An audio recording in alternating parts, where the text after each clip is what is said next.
आप अपने शो में बुलाकर लोगों को क्वेश्चन पूछते हो, लोग आपको फॉलो करते हैं, लोग आपको जानते हैं। इसका दुरुपयोग आप इंटरनेट में आके कहते हो कि माँ बाप को करते हुए देखो या फिर उनको बीच में जाके रोको।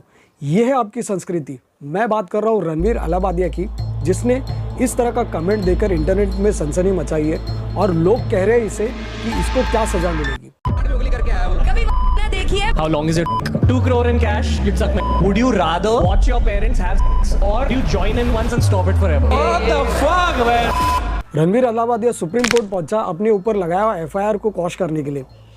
इसी तरह से अभी पता चल रहा है कि इसने फोन स्विच ऑफ करके ये पुलिस स्टेशन में भी हाजिर नहीं हो रहा है। India's Got Talent show मामले में बड़ी खबर। Most vile, insensitive, disgusting. Parents are sort of just ducking this. मैं अब तक ये वीडियो क्यों लेके आ रहा हूँ, क्योंकि देखिए इंटरनेट में बहुत सारी ऐसी बातें होती है जिसे हमें नहीं कहना चाहिए, जिसके कहने पर एफआईआर रजिस्ट्रेशन होता है, क्रिमिनल चार्जेस लगते हैं और उसके कॉन्सिक्वेंसेस आपको फेस देखते हैं कि ये रणवीर अलाहाबादिया के ऊपर कौन से चार्जेस लगे और क्या पनिशमेंट मिलेगी इसको। आपको हाउ टू लीगली डील में मैं हूँ जनक चित्र। अब जिनको पता नहीं है ये कहानी कैसे शुरू हुई, वो विस्तार से थोड़ा सा मैं आपको ब्रीफिंग करता हूँ। यूट्यूबर रणवीर अलाहाबादिया हो गया या फिर समय रायना, अपूर्वा मखीजा एक एपिसोड को लेकर विरोध का सामना कर रहे हैं। रणवीर अलाहाबादिया के जो ऑब्सेंस कमेंट थे उसको लेकर लोगों में बहुत नाराजगी फैल गई सोशल मीडिया में और फिर एफआईआर दर्ज हो गया इस बंदे पे। अब ये कानूनी पेज रणवीर अलाहाबादिया पे फंसते ही जा रहा है और महाराष्ट्र के साइबर सेल ने भी स्वतः संज्ञान लेते हुए यानी कि स्यू मोटो लेते हुए भी एफआईआर दर्ज किया है। अब यहाँ पे देखेंगे कि किन धाराओं के ऊपर केस दर्ज हुआ है।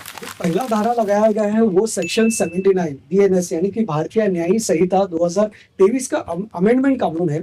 अब इस पे आप अगर किसी भी महिलाओं के इज्जत का अपमान करते हो, महिलाओं का इज्जत का अपमान किस तरह से होता है वो दिखते हैं, जैसे कि आप कोई शब्द यूज करते हो या फिर कोई इशारा यूज करते हो या फिर आवाज से भी आप उनको लज्जित करते हो, तब आप पे ये धारा लगती है।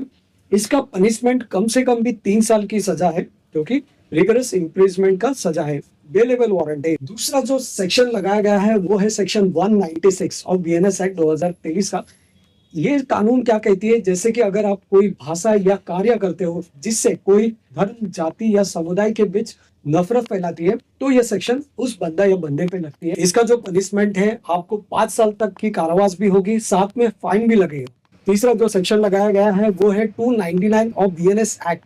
इसमें जानबूझकर किसी धर्म या धार्मिक वस्तुओं का अपमान करना, इसमें भी पनिशमेंट आपको लगेगी, 3 साल का इम्प्रिजमेंट होगा, साथ में आपको फाइन भी भरना पड़ेगा। जो चौथा सेक्शन इस पे लगाया गया है, जहां पे आप अगर सार्वजनिक जगह पे असली बातें कर रहे हो या फिर गाना गा रहे हो, तब ये सेक्शन लगती है, जो कि है 296 ऑफ बीएनएस एक्ट, जहां पे आपको 3 महीने की कारावास होगी, साथ में 1000 रुपए का फाइन भी होगा।